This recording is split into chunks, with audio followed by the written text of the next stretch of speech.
자, 9번부터 우리가 이 시간, 풀 시간이죠. 다음에 자료를 이용해 산정한 값으로 틀린 것은 단 주어진 조건의 하나다. 부동산 투자 분석 기법의 제26회 때 나왔던 문제인데요. 자, 이렇게 보세요. 이걸 문제를 푸는데 우리가 시간이 어때요?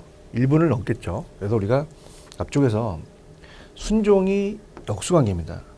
자, 순소와 종합자본 하는 게 역수관계였어요.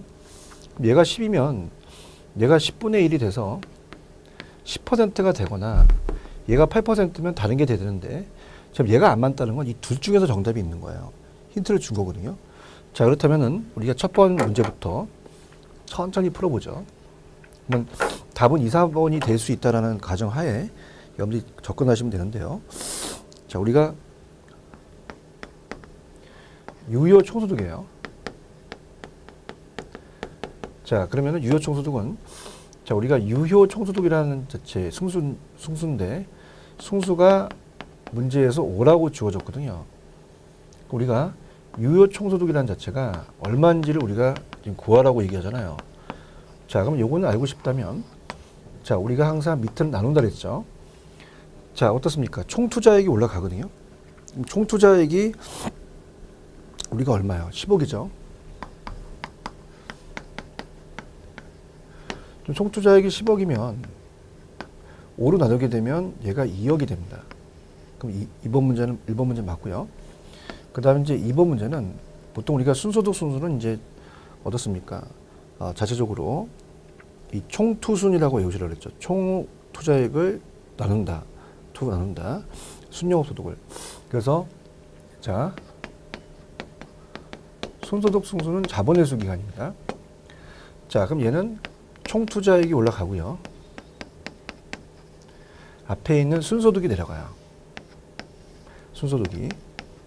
그럼 순소득을 이제 구하는 게 이제 우리가 문제인데, 자, 문제에서 이제 세전과 부채 서비스만 주어졌습니다. 자, 그래서 우리가 가공기 유용순에서 순영업소득에서 부채 서비스를 빼면 자, 뭐가 되냐면 자체적으로 세전 현금 수지가 되거든요. 그러면 우리가 지금 얘를 알고 싶단 말이에요. 그럼 부채 서비스가 4천만 원이고 자, 세전이 6천이면 자, 위에 거를 한다면 이걸 더하면 되거든요. 그럼 우리가 10억이 총투자고 얘가 1억이면 얘가 10이 나오죠. 그럼 얘는 계산할 필요가 없어. 역수니까 8%가 아니라 10%가 정답이 되니까 4번이 정답인 걸 이제 우리가 아셨고요. 그 다음에 세전현금 수지 승수는 어떻게 구해요? 지분 투자액이 올라가죠. 자, 지분 투자액을 앞에 세전으로 나누겠죠. 그럼 지분 투자액이 얼마입니까? 지분 투자액 6억이고요. 세전 현금 수지가 6천만 원이잖아요. 그러면 10배가 되겠죠. 맞고요. 그 다음에 이제 5번의 부채 감당률은 어떻게 보여요? 우리가 부채 감당률은 순투부, 순영업소득을 2 나눈다. 부채 서비스액을 부채 감당률은 순영업소득을 우리가 얼마요? 1억을 부채 서비스액으로 나눠주면 되니까 4천으로 나눠주게 되면 어떻게 됩니까? 2.5가 되겠죠. 자, 그래서 우리가 정답은 어떻게 돼요? 그 정답은 4번이 정답이다. 보통 예전도 기출문제를 냈지만 자, 이거와 관련해서 문제는 밑에 역수관계나 아니면 순소득 순수를 자본회수 기간이니까 얘를 맞춰서 줄 가능성이 큽니다. 그래서 이거는 여러분들이 물론 뭐 하나씩 풀기를 하겠지만 요건 역수관계가 들어가겠다라는 걸 좀 어느 정도 생각을 좀 해보셔야 돼요. 그래야지 빨리 좀 우리가 선택할 수가 있고요. 자, 그 다음에 이제 투자로는 제가 예전에 다 했죠. 그 다음에 이제 금융 파트로 가겠습니다. 자, 금융도 테마식으로 딱딱 볼게요. 우리가 일단은 여러분들이 볼게 어때요? 지금 LTV와 DTI를 봤기 때문에 이 테마식으로 LTV와 DTI에 대한 계산 문제부터 우리가 들어가도록 하겠습니다. 자, 문제 가죠. 자, 금융 파트 1번 문제인데요. 1번 문제. 자, 이제 원리금, 원금 체증식이 있고 이제 대출 상환 방식이 있는데, 자, 내용을 알아야 되니까요. 자, 일단은 우리가 먼저 여러분들한테 제가 잡아드릴 거는 LTV하고 DTI입니다. 자, 그래서 일단은 우리가 LTV하고 DTI를 구하는 주택에 대해서 먼저 할 거고요. 그 다음에 이제 어때요? 그 주택에 대한 담보대출이 있고, 그 다음에 상한 우리가 어떻습니까? 그 순소득에 대해서 그 어때요? 이 상가에 대한 게 있거든요. 이 두 가지가 이제 있다라는 걸 가지고 우리가 접근 한번 해볼게요. 자, 갑니다. 그래서 같이 묶어보는 게 좋아요. 그래서 이제 일단은 제가 여러분한테 풀어드릴 거는 3번부터 우리가 한번 계산해 보죠. 자, 그래서 탁 이렇게 잡으세요. 우리가 LTV와 DTI부터 시험 문제 출제된다는 가정하에서 먼저 들어가도록 하죠. 자, 교재로는 이제 우리 기본서 그 요약집으로 보시게 되면 어디에 이제 제가 넣어놨냐면, 자, LTV와 DTI를 갈게요. 자, 요거는 이제 페이지를 보신다면은 LTV와 DTI가 교재로는 페이지 229에 있습니다. 투자론에서 또 부채 감당을 했기 때문에 투자론에서 연결을 시키겠는데, 자, 일단은 지금 먼저 LTV와 DTI를 가지고 담보대출 금액을 구하는 것부터 들어가도록 하겠습니다. 우리가 LTV와 DTI로 이제 주택담보대출을 받아서 이 둘 중에서 적은 금액을 선택해야 되거든요. 자, 그러면 LTV라는 것은 loan to value. 자, L을 2 나눈다, V로 나눈다. 그럼 대출액을 부동산 가치로 나누는 거예요. 그럼 우리가 LTV부터 찾고 부동산 가치를 찾아야 되니까, 자, LTV부터 찾아볼게요. LTV를 보시게 되면, 자, 어떻습니까? 우리가 70%라고 돼 있죠. 그럼 얘가 70%고, 자, 부동산 가격이 4억이라고 돼 있어요. 4억. 그럼 얘를 곱해주는 거죠. 47, 28, 2억 8천이 되는 거죠. 2억 8천. 자, 그렇다면은, 자, 지금 여기서 핵심 포인트는 뭐냐면, 지금 8천만 원의 대출이 있답니다. 만약 2억 8천이 금액이 이 둘 중에서 적은 금액이면, 자, 얘를 선택할 수 있겠죠. 그런데 어떻게 생각해야 돼요? 8천이 있기 때문에 2억 8천에서 8천을 빼면 2억이 남거든요. 그렇다면 여러분들이, 자, 2억 이상인 2억 8천은 정답이 안 될 거란 얘기죠. 이렇게 한번 생각해 보시면 돼요. 자, 그러면 얘는 우리가 2억 8천은 안 될 것이다. 그래서 2억까지도 이제 우리가 가능하다는 거죠. 근데 DTI를 이제 구해야지만 확실히 알 수 있죠. 자, DTI는 어떻게 돼요? 50%죠. 자, 얘는 D를 I로 나눕니다. 데빗이 원리금이에요. 부채 서비스에. 우리가 알고 있는 부채 서비스액입니다. 서비스액 이렇게 할게요. 이건 연소득이거든요. 그래서 DTI를 50%를 찾았고요. 연소득이 4천만 원 찾았죠. 그럼 50%니까 이게 2천만 원이 되는 거죠. 이게 높으면 상환 능력에 대한 게 우리가 더, 뭐 예를 들어서 소득이 4천만 원인데 그중에서 너 9천만 원 정도 갚을 능력을 가라. 그러면 불안해지는 거죠. 차입자 입장으로. 그러니까 이거는 너 2천만 원만 빚 갚는데 쓰는데 그거만큼만 내가 빌려주겠대. 그거거든요. 우리가 원리금은, 자, 대출 금액 곱하기 저당상수예요. 그럼 우리가 이 저당상수로 나눠줘야 되니까 저당상수 찾아야 되거든요. 보통 저당상수는 0.1 낼 가능성이 크거든요. 0.1로 나누게 되니까 얘가 2억이 되죠. 둘 중에서 적은 금액이니까 당연히 2억이 되겠죠. 8천만 원이 대출받았기 때문에 우리가 정답은 3번의 정답은 3번이 되겠죠. 그래서 1억 2천만 원이 정답이 됩니다. 자, 이렇게 해서 하는 게 이제 가장 LTV와 DTI를 구할 때 전반적인 이제 어떤 유형이 되겠고요. 자, 이것과 또 다른 또 문제가 있을 거예요. 그러면은 자, 우리가 그 8번으로 갑니다. 자, 8번으로 가면 약간 유형이 다 틀려요. 8번이 이제 어떻게 보면 더 쉬울 수가 있거든요. 우리가 또 빨리 이제 구하는 거. 왜냐면 추가 대출이 없었으니까. 26개 때 나왔는데 가볼게요.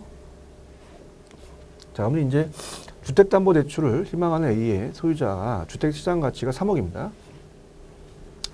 3억을 알았고요. 연소득이 5천이죠. 그럼 3억에다가 LTV를 찾으셔야 돼요. 60%니까 0.6이 되죠. 3618. 자, 1억 어떻게 됩니까? 8천만 원이 되거든요. 1억 8천. 그럼 1억 8천만 원보단 더 빌려주지 않겠죠. 그럼 우리가 1억 8천이 정답이 될 가능성이 크고 그 안에 게 정답이 되고 그 4번과 5번은 정답이 될 가능성이 적죠. 자, 그러면 DTI를 구해볼게요. DTI는 몇 퍼센트예요? 40%고 그 다음에 어떻습니까? 우리가 연소득이 5천이라고 그랬죠. 그러면 우리가 어떻게 됩니까? 원리금이 2천이 되겠죠.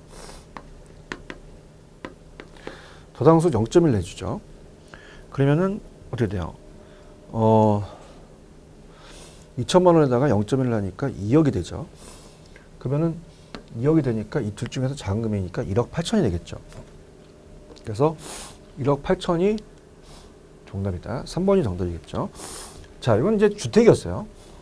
주택인데 작년에 떴던 게 부채 감당률로 구하는 상가를 구하는 건 잘 안 나왔었거든요. 근데 작년에 떴습니다. 그러니까 우리가 지금은 주택을 가지고 LTV와 DTI를 갖고 따지는데 자, 요번에 이제 추세했던 게 상가 건물이에요. 그럼 상가도 LTV 적용되고 부채 감당률로 적용되거든요. 그래서 그게 이제 대표적인 문제가 자, 합니다. 요게 12번 문제입니다. 12번 문제의 정답은 이제 1억 5천이 되겠는데 자, 12번을 천천히 가볼게요. 자, 알겠습니다. 자, 12번을 가시면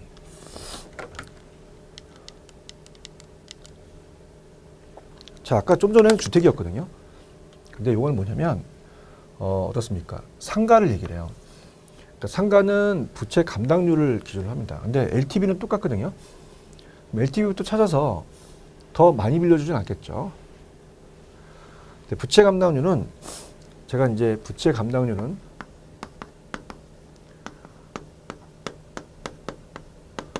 순투부라고 외우셔야 했죠. 순영업소득을 부채수업에 나눈다. 순영업소득을 부채 서비스가 나옵니다. 부채 서비스가 그냥 이렇게 하겠습니다. 그럼 이제 LTV부터 구해볼게요. LTV는 60%입니다. 0.6을 곱하고요. 자, 거기다가 어떻습니까? 우리가 부채 감당률이라는 게 이제 있는데 우리는 담보 가치를 먼저 찾아야죠. 시장 가격이 5억이죠.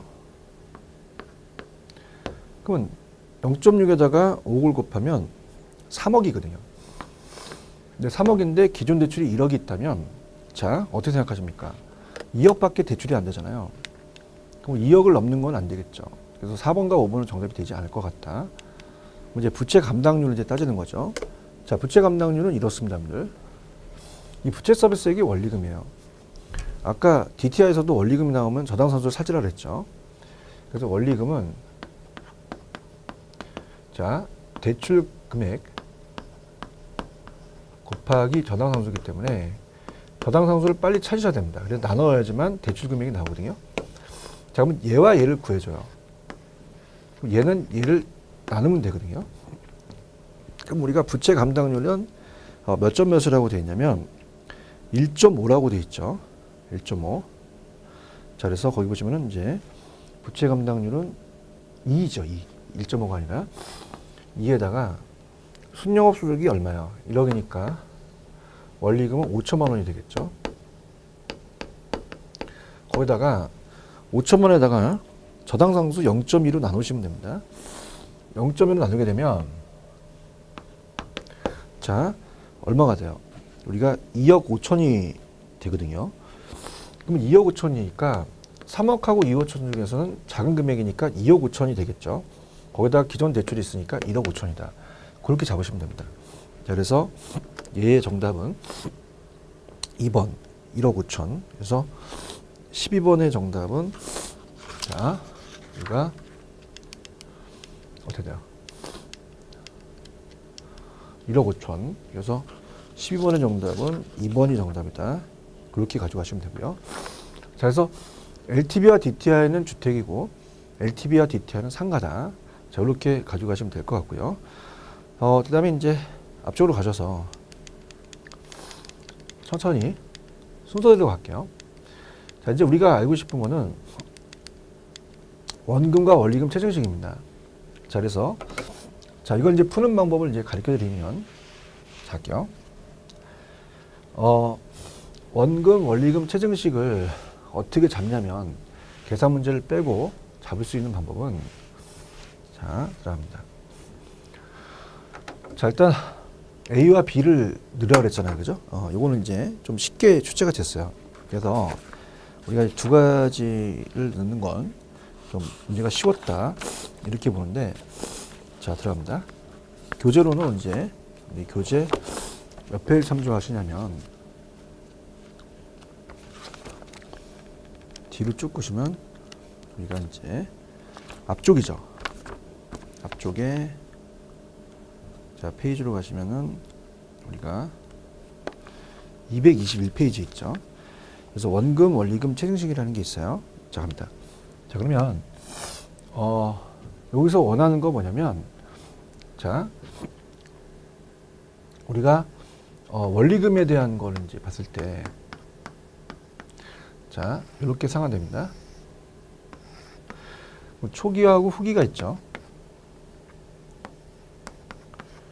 자, 그러면 우리가 원리금이면 첫 번째 원리금부터 그세요. 원리금부터 그고 그 다음에 체증식을 그립니다. 점증식. 체증식이 점점 늘어나죠. 그 원금 균등 하나밖에 없죠. 원금 균등. 초기에는 원리금이 제일 많고 그 다음에 원리금 체증식입니다. 그 다음에 이따가 이제 우리가 그 잔금이라는 게 있는데 잔금은 이제 제가 그래프가 이제 옛날 문제라서 안 주어졌네요. 그래서 잔금 문제는 보시게 되면은 자, 합니다. 그래프상은 이렇게 되죠. 잔금은 일정 액씩 떨어져요. 그래서 초기서부터 후기다 이렇게 본다면 원금 균등은 일정 액씩 떨어지고요. 그 다음에 원리금이 있고 체증식이라는 게 있어요. 그러니까 초기를 지나서 자, 우리가 1회차가 됐든 2회차가 됐든 아니면 중도 상환이 됐든 자, 말에는 체증식이 제일 많이 남습니다. 그 다음에 원리금이고 그 다음에 원금이 제일 적게 남겠죠. 이렇게 가져가셔야 됩니다. 자, 이렇게 가져가시고 그 다음에 이제 이따가 문제가 자, 원금과 원리금을 바꿔낼 가능성이 있는데 계산 문제를 빼고는 원금 균등 방식은 원금이 균등하잖아요. 그럼 이자를 내야 되니까 자, 갑니다. 얘는 전체 금액이 체감식이에요. 그래서 처음에는 이자가 많다가 점점 줄어들죠. 그럼 얘를 노리는 게 뭐냐면 자, 처음에는 원리금이 많다가 점점 감소합니다. 왜냐하면 자, 원금 균등이라는 건 원금 균등이 적혀져 있잖아요. 굳이 이걸 내지 않고 이자가 줄고 원리금이 준다는 걸 내겠고요. 그 다음 원리금 균등 상환은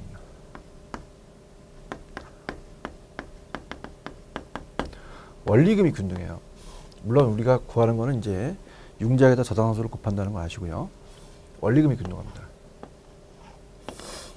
자, 그러면 얘는 얘와 똑같이 상환되면서 이자가 주는 건 똑같거든요. 이자가 주는 거. 원금은 어떻게 돼? 늘어나죠. 원금은 늘어난다. 가면 갈수록 이자는 줄고 원금은 늘어난다. 그래서 이제 사각형을 이제 그려서 본다면 자, 어떻습니까? 이자는 처음에 많다가 줄고요. 원금은 점점점 늘어나죠. 이렇게 이런 식으로 이제 우리가 생각해 보시면 돼요.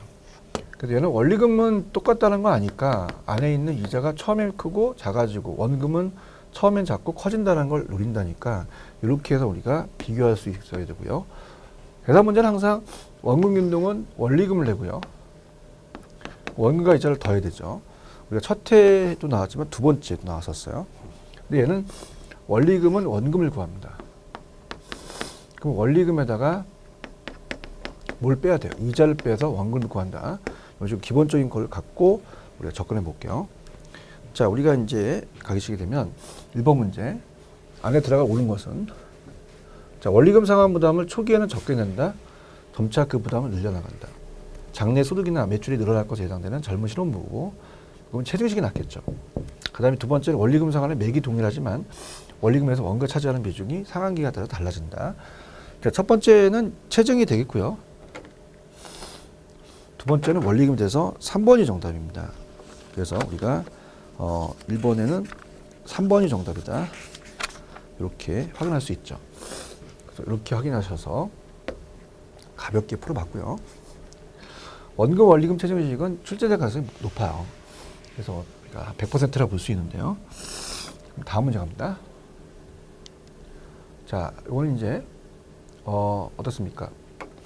자, 이번 문제는 정답이 지금 틀린 것은 5번이 틀렸는데요. 자, 시간 계산 좀 빨리 진행할게요. 틀린 것은 다른 것도 맞다. 자, 그래서 대출 기간 초기에는 원리금보다는 원리금이 더 많죠. 대출자 입장에서는 차입자에게 원리금 상환 방식보다는 원금으로 대출해 주는 것이 원금 회수 측면에서 보다 안전하죠. 빨리 회수하니까. 그다음에 어떻습니까? 우리가 안전하다? 자, 이렇게 해서 이제 볼 수 있습니다. 대출자 입장에서 차입자는 원리금 상환 방식보다 원금이 더 빨리 세수하니까 안전하고요. 그다음 자, 3번 원리금은 원금 방식에 비해 초기에 소득이 낮은 차입자한테 유리하겠죠. 처음엔 적게 내야 되니까. 그 다음에 원리금은 원금에 비해 초기 원리금이 차지하는 이자가 차지하는 비중이 크겠죠. 그래서 처음엔 이자가 많습니다. 여러분들 이렇게 보시면 되고요. 그 다음 중도상환시 차입자에서 상환해야 할 저당장금은 자, 바뀌었죠. 원리금이 원금보다 작는 게 아니라 원금이 더 작죠. 그래서 정답은 5번이 정답이다. 자, 이렇게 해서 어떻습니까? 2번의 정답은 바뀌었다는 거. 그래서 이렇게 원리금이 원금보다 크다고 하셨죠. 크다. 그래서 이런 식으로 5번이 정답이다. 보시면 되고요. 그 다음 자, 3번 문제는 풀었고요. 그 다음에 4번 문제는 우리가 이제 이따가 매장인 금융과 지분, 부채 금융 같이 테두리도 하고 그 다음에 요거 갈게요. 6번 문제는 좀 쉽게 출제가 됐죠. 자, 6번의 정답은 2번이 정답인데요. 체증식이죠. 6번에. 그래서 우리가 지금 보고 있는 거는 어떻습니까? 6번의 정답은 2번이 정답인데 갈게요. 일정 기간 동안에 상환액을 특정비로 증액하여 원리금 초기에 적게 부담하다가 점점 늘어나는 건 체증식 하나밖에 없죠. 그래서 참 쉽게 출제가 됐습니다. 뭐 이렇게 나왔으면 좋겠죠, 우리가. 체크를 하시고요. 그 다음에 7번의 이제 내용은 우리가 이제 요거는 어차피 이제 그 내용을 봐야 되니까 7번의 정답은 2번이 정답입니다. 그래서 일단 다른 것들은 그냥 아직 안 했지만 문제 푸는 김에 같이 가겠는데요. 조기상환이라는 게 있어요. 조기상환은 대출 약정이자보다 시장이자가 낮았을 때 대출이자가 높으니까 당연히 차입자는 기존 대출을 조기상환하는 게 유리하겠죠. 그래서 여기서는 중요한 것은 높아지면 차입자는 기존 대출을 그대로 유지하려고 그래요. 그죠? 그래서 어떻습니까? 차입자는 조기상환하는 것이 유리한 것은 고정금 때 시장금리가 충분히 하락했을 때죠. 그래서 조기상환하면 시장이자 하락 이렇게 잡으셔야 되고요. 그 다음에 이제 이따 배우시겠는데 1차 시장에서 자, 주택자산 채권을 한국대금융공사가 사서 주택 저당 MBS를 발행해요. 뭐 채권을 직권화시켰어. 부채금융이고요. 그다음에 자금 조달은 이제 신디케이트는 지분금융입니다. 초자 모집비니까. 그다음에 부동산 금융은 부동산 운용 대상으로 하여 필요한 자금을 조달하는 일련의 과정이다. 자, 프로젝트 금융은 이따 하겠지만 비소구 또는 제한소구를 하는 게 정확하게 맞죠. 자, 그래서 우리가 2번이 정답이다. 이렇게 가져가시면 되고요. 그다음에 8번 했고 9번 이제 대출 상환에 대해서 우리가 보통 원금 균등이에요. 원금. 그 원금 균등은 원리금을 구하라는 거거든요. 원리금. 그래서 원리금을 구하는 거니까 우리가 일단은 1차 연도가 나왔는데 26개 때는 2회차가 나왔습니다. 2회차라고 해서 뭐 어려운 건 아니죠. 그래서 이제 일단은 9번은 이제 4번이 정답. 1950만 원이 나오는데 작게요. 자, 일단은 이제 원금 균등 상환 방식이니까 원리금을 구하라고 하죠. 그래서 2억을 대출받아서 10년을 나눠서 원금이 나오고요. 또 이자를 곱해서 또 거기다 이자를 구하겠죠. 자, 그러면 우리가 원금 균등이니까 원리금을 구하기 때문에 원금과 이자를 합쳐서 원리금을 구해요. 근데 첫 해가 아니라 두 번째입니다. 그러면 2억을 만약에 20년을 나눈다. 그럼 1,000만 원씩 1,000만 원씩이 원금이에요. 1,000만 원, 1,000만 원. 그럼 이자가 2억이기 때문에 첫 해 5%는 자, 5%는 10%에 반이니까 2억의 10%는 2천에다가 반이니까 이자가 1,000만 원이 되죠. 자, 두 번째는 어떻게 돼요? 2억에다가 그래서 원리금이 2천인데 첫 해의 원리금이 중요한 게 아니잖아요. 2회차잖아요. 자, 그러면 우리가 2억에서 첫 해 원금을 빼게 되면 1억 9천만 원이 나오거든요. 여기다가 0.05를 해야 돼요. 그러면 950이 나오거든요. 950만 원이 두 번째 이자니까 1,950만 원이 된다. 그래서 정답은 4번이 정답이다. 자, 이렇게 해서 체크하시면 될 것 같고요. 자, 그 다음. 자, 10번 갑니다. 자, 우리가 26개 때 나왔는데, 대출 상환에 대해서 어떻습니까? 그 상환 방식에 관한 설명을 옳은 것을 모두 고르시오. 이렇게 돼 있죠. 자, 좀 전에 지웠지만은 상환 첫 해 원리금 상환은 원리금 상환 방식이 원금보다 크다? 바뀌었죠. 그래서 우리가 원금이 원리금보다 크겠죠. 자, 점증식은 젊은 실업부부한테 좋아요. 그래서 저거는 미래소득이 증가할 것으로 감소할 거 아니라 증가할 것으로 예상되는 증태 예정자보다는 젊은 계층한테 적합하다. 이렇게 갔어야죠. 그럼 디귿하고 니을이 맞네요. 자, 디귿은 어때요? 원금 균등인 것은 우리가 아까 여기서 봐봐요. 매기 원금이 똑같죠. 그럼 얘는 원리금이 점차 감소한다는 걸 낸다 그랬고요. 그 다음에 원리금 균등 상환 방식은 매기 상환하는 원금은 점차 늘어납니다. 이자가 줄죠. 그래서 디귿하고 니을이 맞아요. 그래서 우리가 디귿하고 니을이 맞으니까 정답은 10번의 정답은 5번이 정답이다. 이렇게 체크하시면 됩니다. 자, 그래서 5번이다. 이렇게 보시고요. 그 다음에 자, 그 정답은 이제 대출 상환 방식은 다 풀었는데, 자, 우리 간평에서 나왔던 문제 한번 볼까요? 제가 11번 문제는 이제 간평 평가에서 나왔던 문제를 뽑아봤거든요. 왜냐하면 우리 기출만 보는 게 아니라 타 기출도 좀 봐야 돼요. 그래서 좀 쉽게 출제했습니다. 여기서 우리가 정답은 11번의 정답은 2번이라는 걸 아시겠죠? 자, 어떻습니까? 우리가 원리금에 대출금에 감침계수 아니라 저당상수를 곱하는 게 원리금이 나오죠. 원금은 대출에 따라 매기 원금을 균등하게 변화하고요. 이자 점차 줄어들고요. 만기 일시 상환은 만기 이전에 이자만 상환하다가 만기 일시로 원금을 상환하는 게 만기 일시 상환이다. 그렇게만 가져가시면 되고요. 그다음 체증식은 원리금 상환액 부담을 초기에는 적게 내고 시간이 갈수록 부담을 또 늘려나가는 체증식이 되고, 원리금 균등은 원금이 상환됨에 따라 매기 이자액은 비중은 점차 줄어들어요. 원금은 늘어나죠. 자, 물어보는 지는 똑같았습니다. 그 다음에 이제 12번 했었고요. 13번 마지막 정리합니다. 자, 13번의 정답은 우리가 1번이 정답인데, 일단 원리금은 매기 이자 상환액이 감소하는 만큼 원금은 늘어난다. 맞죠? 그 다음, 자, 13번의 두 번째는 원금은 원리금에 비해 전체 대출기간 만료 시 누적 원리금 상환이 더 크다? 아니죠. 바뀌었죠. 원리금이 남아있는 게 더 크기 때문에 누적 원리금 상환액이 더 크겠죠. 바뀌었고요. 얘와 얘가 바뀌었고, 대출 실행 시점에 DTI는 뭐예요? D를 I로 나누기 때문에 연소득에 대한 원리금이죠. 원리금은 체증이 원금보다 항상 더 크다? 아니죠. 바뀌었습니다. 우리가 체증이 아니라 원금이 체증보다 크다 이렇게 해야 되죠. 그래서 얘와 얘가 바뀌었다. 자, 그렇게 보시면 되고요. 다음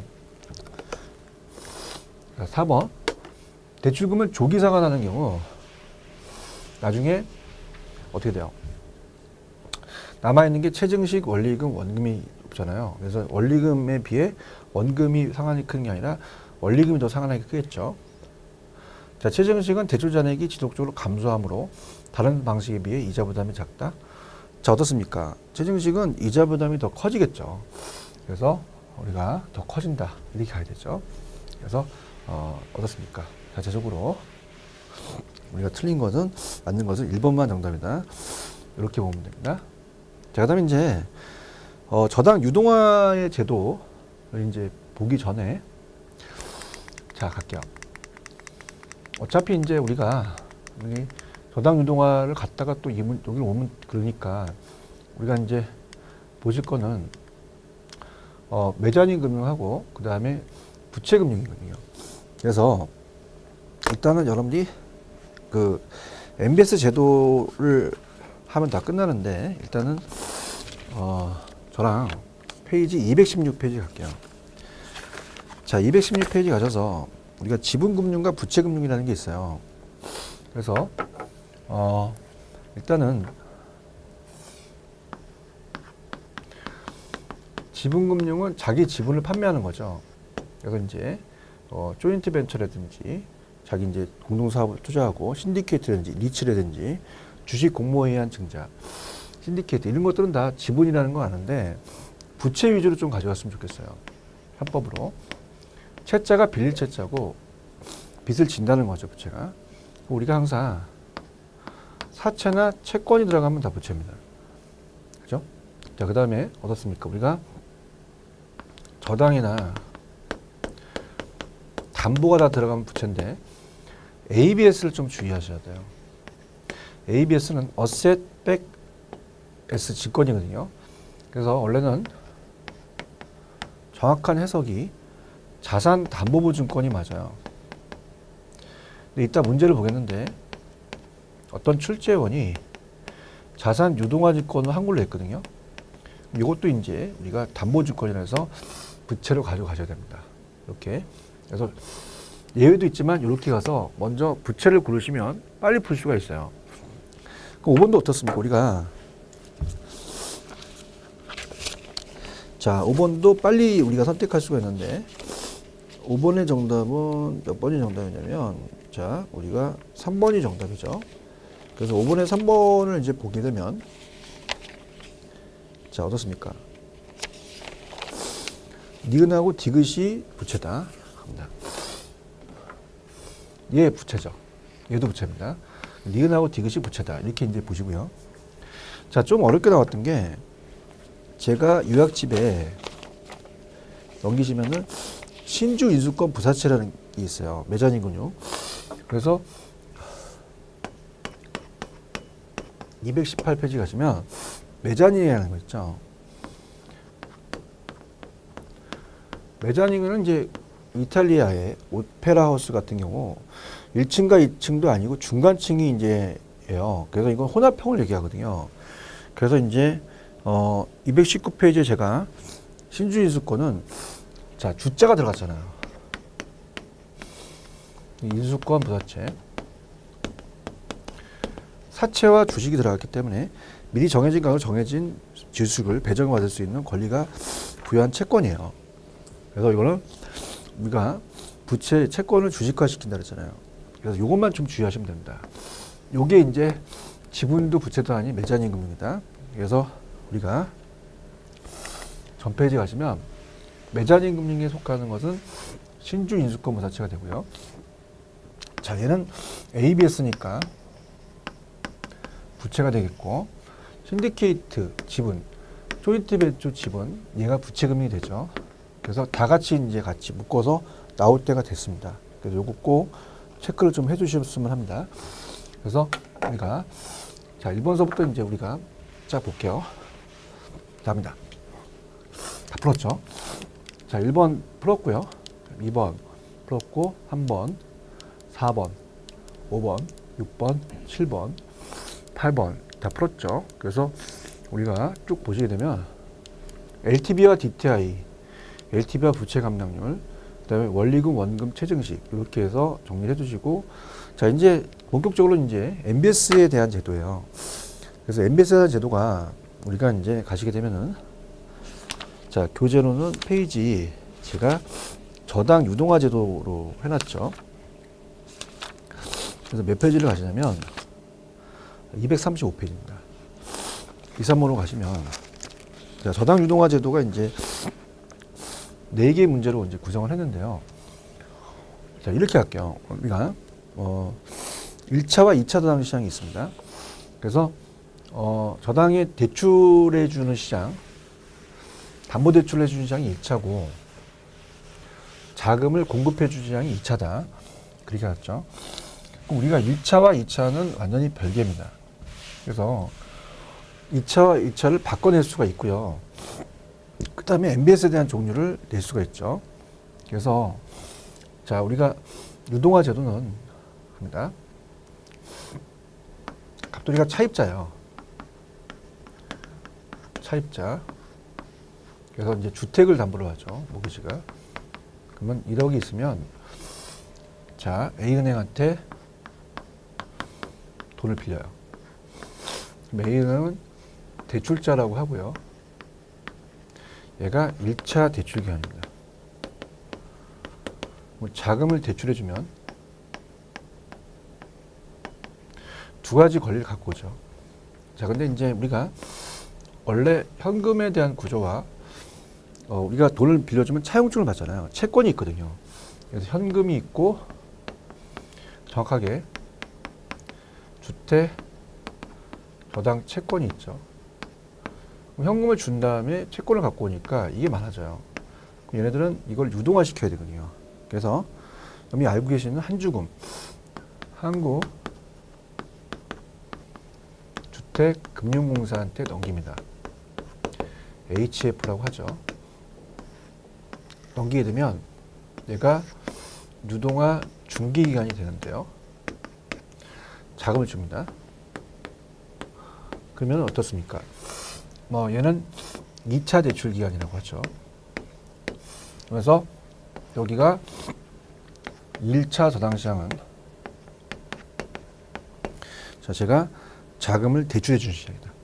주택자금 대출 시장.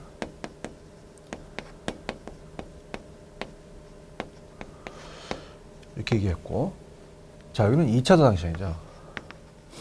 2차 저당 시장. 그래서 여기는 자금을 공급해 주는 시장이다. 여기 이제 요새 트렌드인데 주택 자금 공급 시장이다. 그래서 이제 투자자한테 팔죠.